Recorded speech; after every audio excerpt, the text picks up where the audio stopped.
So hey guys, welcome to my YouTube channel Trijal videos.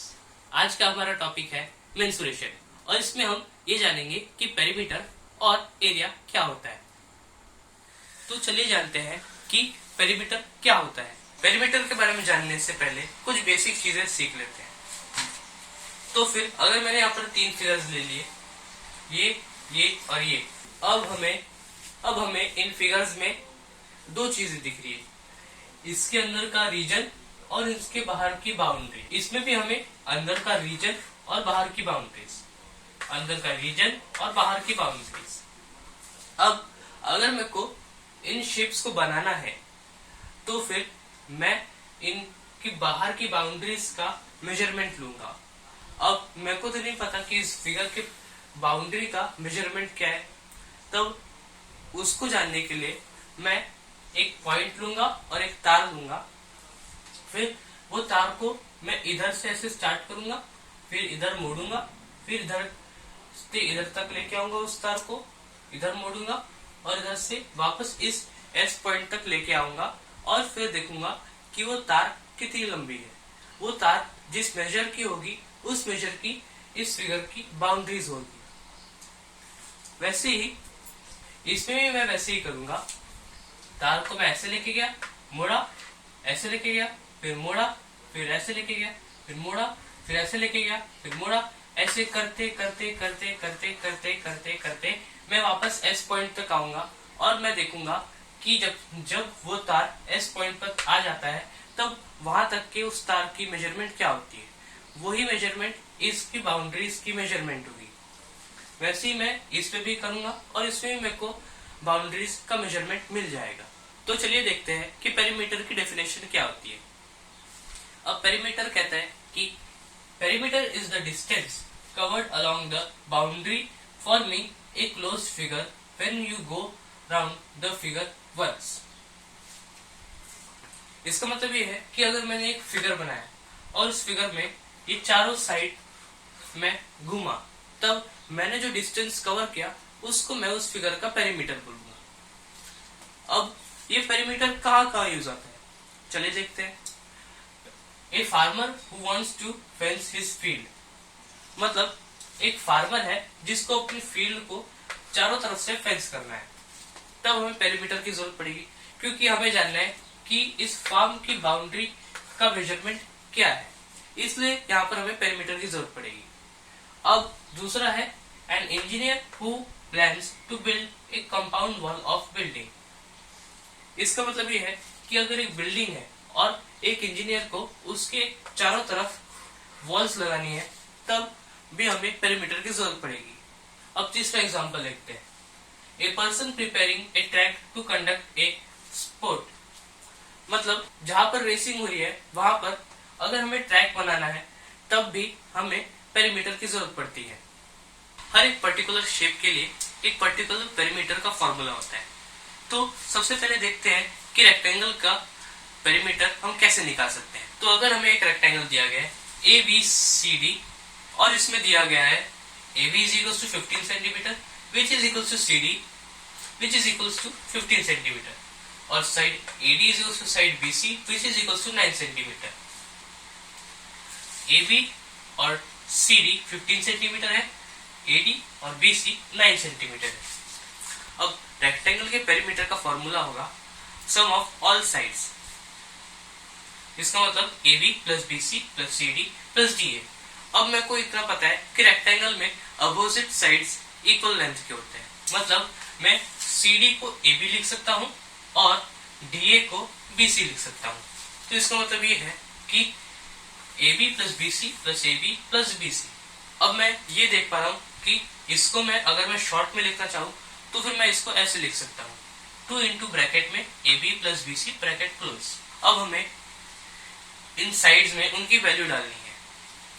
इसका मतलब होगा 2 इंटू 15 प्लस 9 सेंटीमीटर, जो होगा 2 इंटू 24 सेंटीमीटर, जो हमें देगा 48 सेंटीमीटर।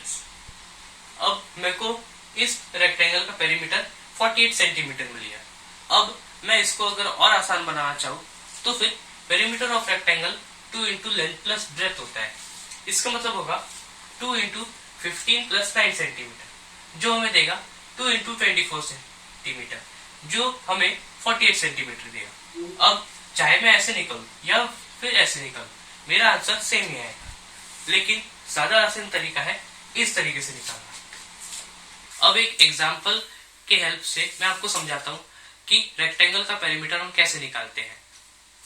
तो मेरे को एक टेबल दिया गया है जिसमें मेरे को एक कवर चढ़ाना है और उस कवर के बॉर्डर पर मेरे को लेस लगानी है। अब मेरे को उस लेस की लेंथ फाइंड आउट करनी है। मेरे पास उस कवर का ब्रेथ दिया हुआ है 2 मीटर और लेंथ दी हुई है 3 मीटर। अब अगर मेरे को ये निकालना है कि उस लेस की लेंथ क्या है, तब मेरे को उस रेक्टेंगुलर कवर की पेरीमीटर निकालना पड़ेगा। तो perimeter of rectangular table cover is equal to 2 into L plus B. L मतलब लेंथ और बी मतलब ब्रेथ, तो इसका मतलब है 2 into 3 metre plus 2 metre which is equal to 2 into 5 metre which is equal to 10 metre. इसका मतलब ये है कि उस रेक्टेंगुलर कवर की पेरीमीटर 10 मीटर है, हमें लेस 10 मीटर का चाहिए होगा। तो चलिए देखते हैं कि पेरीमीटर ऑफ रेगुलर शेप क्या होता है। पेरीमीटर ऑफ रेगुलर शेप जानने से पहले हमें ये जानना पड़ेगा कि रेगुलर शेप क्या होते हैं। तो चलिए जानते हैं कि रेगुलर शेप क्या होते हैं। तो अभी मैं दो फिगर्स ले लेता हूँ, स्क्वायर और इक्विलैटरल ट्रायंगल। इन दोनों में सिमिलरिटी ये है कि दोनों में सारे साइड्स सेम लेंथ के हैं और सारे एंगल्स भी सेम मेजर के हैं। तो मैं ये कह सकता हूं कि figures having all the sides of equal length and all the angles of equal measure are regular shapes। इसका मतलब ये है कि कोई भी रेगुलर शेप वो शेप होता है जिसमें सारी साइड्स इक्वल लेंथ की होती है और सारे एंगल्स इक्वल मेजर के होते हैं। जैसे कि स्क्वायर में सारे साइड्स 1 मीटर के हैं और सारे एंगल्स 90 डिग्री के हैं। वैसे ही एक ट्रायंगल में सारे एंगल्स 60 डिग्री के हैं और सारे साइड्स भी सेम होते हैं। तो अभी हमने देखा कि रेगुलर शेप क्या होता है। अभी हम देखते हैं कि पेरीमीटर ऑफ स्क्वायर क्या होता है। तो एक एग्जांपल के जरिए हम समझते हैं कि पेरीमीटर ऑफ रेगुलर शेप क्या होता है। उसमें पहले आता है square. Chinmay wants to put colour tape all around a square picture of side 1 metre. इसका मतलब ये है कि चिन्मय को इस स्क्वायर फोटो पर चारों तरफ से कलर टेप लगानी है। इसका मतलब ये है कि चिन्मय को इस फोटो पर चारों तरफ से कलर टेप लगाना है। What will be the length of the colored tape he required? अब उसको कितने लेंथ का कलर टेप लगेगा, उसके लिए हमें स्क्वायर का पेरीमीटर निकालना पड़ेगा। तो चलिए देखते हैं कि टेप का लेंथ कैसे निकालना है। So length of tape required is equal to perimeter of square. इसका मतलब हमें जो लेंथ ऑफ टेप चाहिए वो हमें इस स्क्वायर के पेरीमीटर से मिल सकता है। तो फिर यहाँ पर 4 बार 1 मीटर आया है, इसलिए हम 1 metre plus 1 metre plus 1 metre plus 1 metre करेंगे, जो होता है 4 मीटर्स। अब मैं ये देख सकता हूँ कि स्क्वायर में चारों साइड सेम होते हैं, तो मैं सीधा सीधा लिख सकता हूँ कि 4 इंटू लेंथ ऑफ 1 साइड। इसका मतलब ये है 4 into 1 metre which is equal to 4 metres. इसका मतलब ये है कि चिन्मय को 4 मीटर कलर टेप रिक्वायर्ड है ताकि वो इस फोटो पर चारों तरफ से वो कलर टेप लगा सके। तो अभी हमने देखा कि पेरीमीटर ऑफ स्क्वायर क्या होता है। अब देखते हैं दूसरा रेगुलर शेप जो है इक्विलैटरल ट्रायंगल, उसका पेरीमीटर क्या होता है। इसको हम एक एग्जांपल के जरिए समझते हैं। अब चिन्मय को ऐसी दूसरी फोटो जो इक्विलैटरल ट्रायंगल के शेप में है उस पर भी बाउंड्रीज पर उसको कलर टेप लगाना है, तब उसको कितना टेप लगेगा, उसके लिए भी हमें इस इक्विलैटरल ट्रायंगल का पेरीमीटर निकालना पड़ेगा। तो मेरे को इतना पता है कि इस इक्विलैटरल ट्रायंगल का एक साइड का लेंथ 4 सेंटीमीटर है। इसका मतलब बाकी के साइड्स का भी लेंथ 4 सेंटीमीटर होगा। तो मैं ये लिख सकता हूँ कि perimeter of equilateral triangle is equal to 3 into length of इस side. This means that 3 into 4 centimetre which is equal to 12 centimetre. अब इससे मैं ये कह सकता हूँ कि perimeter of any regular polygon is equal to n into length of 1 side. अब n का मतलब नंबर ऑफ साइड्स, मतलब कोई भी रेगुलर पॉलीगॉन जिसमें हमें नंबर ऑफ साइड्स दिए हुए हैं और उसके एक साइड का लेंथ दिया हुआ है, तब मैं उस शेप का पेरीमीटर निकाल सकता हूँ। अब चलिए हम एक बार रिवाइज कर लेते हैं कि हम पेरीमीटर एक रेगुलर शेप और रेक्टेंगल का कैसे निकालते हैं। तो इसको हम एक एग्जांपल के जरिए समझते हैं। Find the distance travel by Krishna in square and rectangular park. इसका मतलब ये है कि कृष्णा दो पार्क में गया, एक स्क्वायर और एक रेक्टेंगुलर। अब क्वेश्चन हमसे ये पूछ रहा है कि कृष्णा ने दोनों पार्क्स में कितना डिस्टेंस कवर किया। तो एक पार्क है स्क्वायर और दूसरा पार्क है रेक्टेंगुलर। तो सबसे पहले देखते हैं कि स्क्वायर पार्क में कृष्णा ने कितना डिस्टेंस ट्रेवल किया। वो जानने के लिए हमें स्क्वायर पार्क का पेरीमीटर निकालना पड़ेगा। तो स्क्वायर पार्क का एक साइड है 70 मीटर और रेक्टेंगुलर पार्क में लेंथ है 100 मीटर और ब्रेथ है 50 मीटर्स। अब हमें ये निकालना है कि कृष्णा ने स्क्वायर पार्क में कितना डिस्टेंस ट्रेवल किया।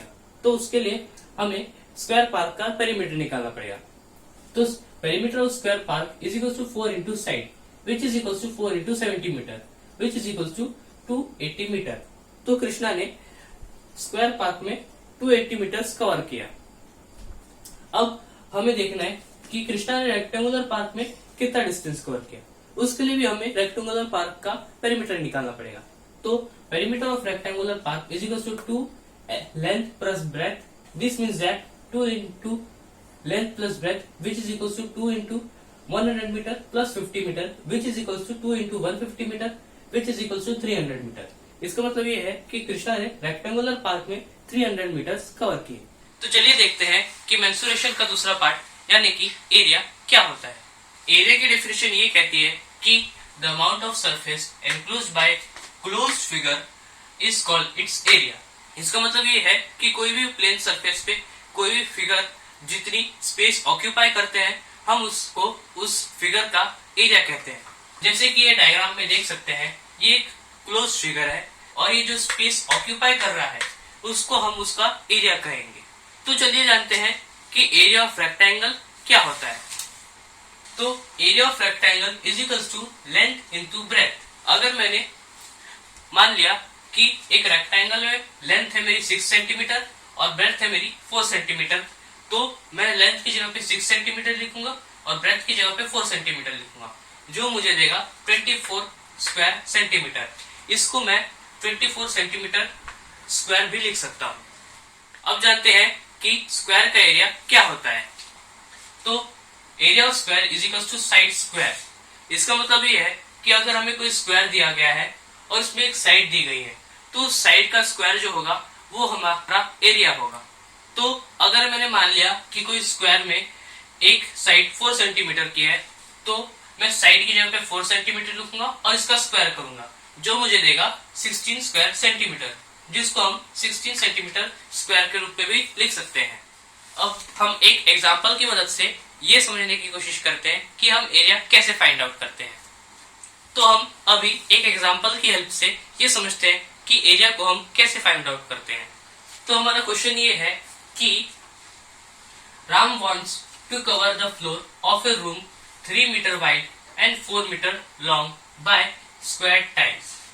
तो राम को एक रूम का फ्लोर स्क्वायर टाइल से कवर करना है और उस रूम की विड्थ 3 मीटर है और लेंथ 4 मीटर्स है। If each square tile is of side 0.5 metre, अगर हर एक स्क्वायर टाइल की साइड 0.5 मीटर की है, find the number of tiles required to cover the floor of a room. तब हमें ये ढूंढना है कि हमें कितने ऐसे टाइल्स लगेंगे जिससे ये पूरे रूम का फ्लोर कवर कर सके हम। अब क्वेश्चन ये है कि हमें इस फ्लोर में कितने नंबर ऑफ टाइल्स लगने वाले हैं वो हमें ढूंढने हैं।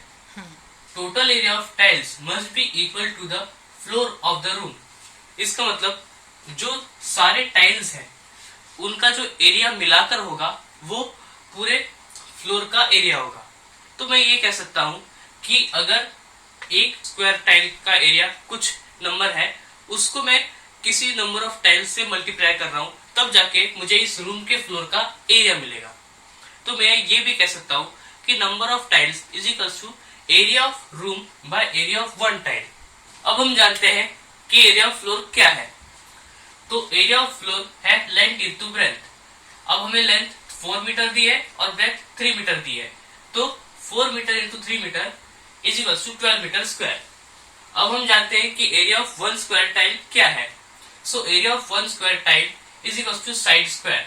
अब हमें स्क्वायर टाइल की एक साइड 0.5 मीटर दी गई है, तो इसका मतलब है 0.5 का square which is equal to 0.25 metre square. अब हमें फ्लोर का एरिया मिल गया और टाइल का भी एरिया मिल गया। अब नंबर ऑफ टाइल्स होंगे area of floor upon area of one tile which is equal to 12 by 0.25 which is equal to 48। इसका मतलब ये है कि हमें ये फ्लोर को कवर करने के लिए कुल मिलाकर 48 टाइल्स लगेंगे। तो हमने इस चैप्टर में ये सीखा कि पेरीमीटर क्या होता है। अब पेरीमीटर क्या होता है, किसी भी क्लोज फिगर का जो बाउंड्री का मेजरमेंट होता है वो उसकी पेरीमीटर होता है। और हमने ये सीखा कि पेरीमीटर ऑफ रेक्टेंगल क्या होता है। पेरीमीटर ऑफ रेक्टेंगल होता है 2 इंटू ब्रैकेट में l प्लस बी। और हमने ये भी सीखा कि पेरीमीटर ऑफ स्क्वायर क्या होता है। पेरीमीटर ऑफ स्क्वायर होता है 4 into length of its one side. और हमने ये भी जाना कि पेरीमीटर ऑफ इक्विलैटरल ट्रायंगल क्या होता है। तो पेरीमीटर ऑफ इक्विलैटरल ट्रायंगल होता है 3 into length of its one side. अब उसके बाद हमने ये जाना कि रेगुलर शेप्स क्या होते हैं। रेगुलर शेप्स वो शेप्स होते हैं जिनकी सारी साइड्स सेम मेजर की होती है और साथ ही साथ उनका हर एक एंगल सेम मेजर का होता है। और फिर उसके बाद हमने ये जाना कि एरिया क्या होता है। कोई भी क्लोज फिगर एक प्लेन सरफेस पे जितनी स्पेस ऑक्यूपाई करता है हम उसको उसका एरिया बोलते हैं। अब हमने ये भी जाना कि एरिया ऑफ रेक्टेंगल क्या होता है। एरिया ऑफ रेक्टेंगल होता है लेंथ इंटू ब्रेथ। और आखिर में हमने ये जाना कि एरिया ऑफ स्क्वायर क्या होता है। एरिया ऑफ स्क्वायर होता है साइड स्क्वायर, मतलब उसके एक साइड का स्क्वायर। तो दोस्तों आज के लिए बस इतना ही। अगर आपको मेरी वीडियो पसंद आई हो तो लाइक कीजिए, अगर आप मेरे चैनल पे न्यू है तो सब्सक्राइब कीजिए, और अगर आप मेरी ऐसी और वीडियोस देखना चाहते हैं तो डिस्क्रिप्शन में लिंक दिया गया है। अगर आप सुबह देख रहे हैं तो गुड बाय और शाम को देख रहे हैं तो गुड नाइट।